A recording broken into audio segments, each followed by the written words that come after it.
He forgot to hang up. That's how it began, with static, silence, and then betrayal, delivered in the calmest tone. She's a burden, Martha. Always has been. After she's gone, we'll finally live. My father's voice. My breath froze in my throat. I wasn't meant to hear that.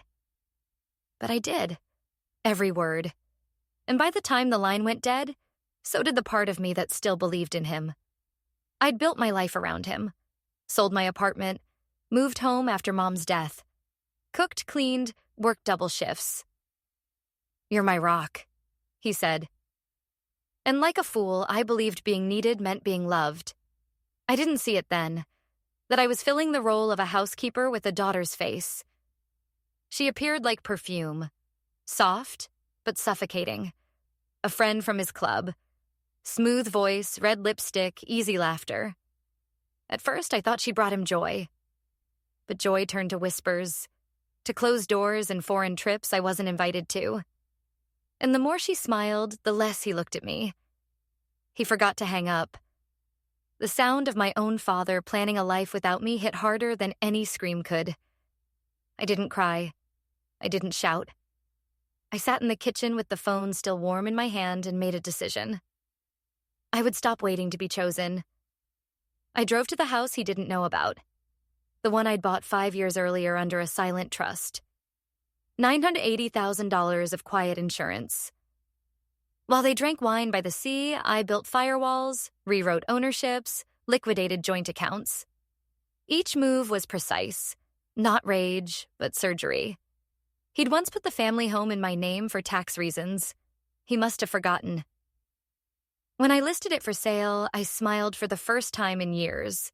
By the time the papers closed, the house that had kept me captive became the weapon that set me free. They were in Italy when it happened. Photos of linen outfits, sunsets, and captions like freedom.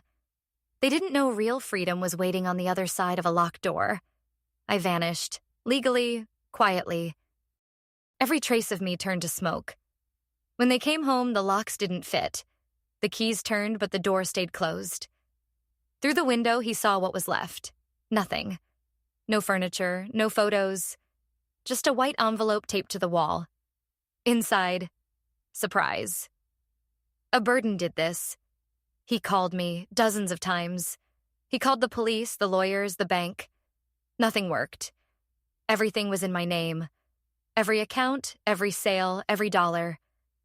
The world he'd built on my back crumbled under my signature. Sometimes I think of that call. His voice, the certainty, the contempt. She's a burden. Maybe I was, but I was also the one who made sure every chain he forged came back around his own wrists. I didn't destroy him. I simply returned what he gave me. I live quietly now. A new name, a small apartment by the sea. Mornings filled with silence that doesn't hurt anymore. Sometimes I imagine him at that empty window, still looking for the daughter who used to call him Dad. But I'm not there anymore.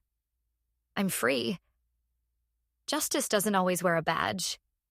Sometimes it looks like silence, like a locked door, like a man finally understanding that the burden he despised was the only person who ever truly carried him. He taught me that love can be conditional. I taught him that consequences can be permanent. And maybe that's enough.